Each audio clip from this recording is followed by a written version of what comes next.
All right, so we just picked up our brand new AUXBEAM tire inflator. This has come in super handy to keep in our car. So it comes in this super small package, as you can see, and it has a nice dust bag to hold all the different accessories that are needed to inflate any type of tire that you have. If you needed to charge it, it also comes with a cigarette lighter charger. And of course, it also comes with the USB-C charger as well. Also, a couple more accessories if you want to inflate a ball or any other accessories like that. It also comes with different adapters. But the main thing that we got this for is to inflate our car tires, so we can go ahead and keep this charged and keep it in the back of the car. Will always be set. So I noticed that our tires were a little bit low than the recommended pressure, so I wanted to go ahead and show you guys how this works, because it is super easy and super nice to have on us at all times. So once you have this fully charged, it's going to be 5200 milliamps, so this is going to last a super long time. If you're inflating your car tire anywhere from as low as a 26 up to a 50 PSI, it's going to be able to fill up your tires roughly about 8 times in a full charge. If it's motorcycle tires, it's gonna be right around 18 different tires on a full charge, 30 for bicycle tires, and if you're filling up just like basketballs or volleyballs, it's gonna be around almost 90. It's gonna be 88 different balls that you can fill up on a full charge. So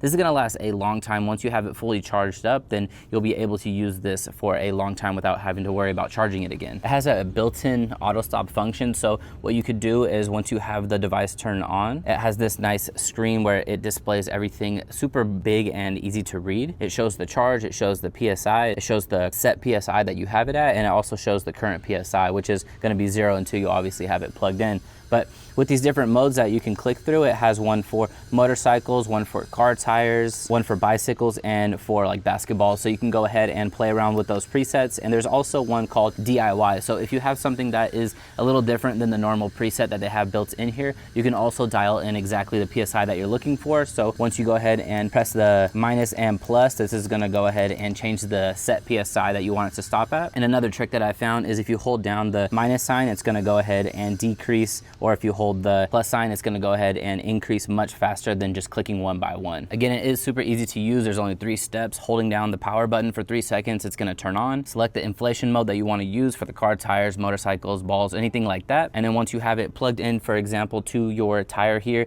all you have to do is press the on button. It's going to go ahead and start inflating, and then it'll automatically turn off once it's at that desired PSI. And again, if you happen to not have this fully charged and you need to utilize it, then what you could do is just plug it straight into the device itself and then plug it into the car while it's on. This is going to go ahead and charge it and let you use it wired. So if you don't have it fully charged, this is super handy if you are stuck on the side of the road and you forgot to charge this, but you need a flat tire to be inflated. So that's another bonus as well. So I always keep it in our dust bag as a necessity for accessories for this device. On the top here, it also has a flashlight. It's going to have the air hose connector, the Type-C USB input to charge. It has a USB 3, like the old style square USB output, and it also has a DC 12 volt power port as well. On the bottom, it's going to have these non-stick rubber feet, so you can go ahead and set it on the ground, and when it's on, it's not going to move around a whole lot. So let's go ahead and inflate this tire. So you simply just grab the hose here, screw it into the top where it has the air hose connector, and once you have that connected, all you have to do is loosen the top here so it's straight, and then you can connect it onto your tire, close the valve there, and once you have it set up to your inflation mode, all you have to do is press the power button. And if you wanted to, you can go ahead and just let it sit like this, and it's going to go ahead and inflate your tires and automatically turn off when it hits that desired PSI. So for example, mine is currently at around 40 right now, and I have it to automatically turn off at 42 PSI, which is the rough goal that I want it to be at. As you can see, it went ahead and turned off automatically just like that. You can go ahead and open the valve, pull it off, and then go ahead and put your cap back on the valve here, and you'll be ready to go just like that. This is a must-have if you are on the road a lot, or honestly, if you're not on the road. The best thing is just to go ahead and have this fully charged, keep it in your trunk, and then you'll always be able to inflate any type of tire that you need to anytime. So if you're looking for a powerful, rechargeable tire inflator of any sorts, I would definitely recommend picking up one of these from AUXBEAM.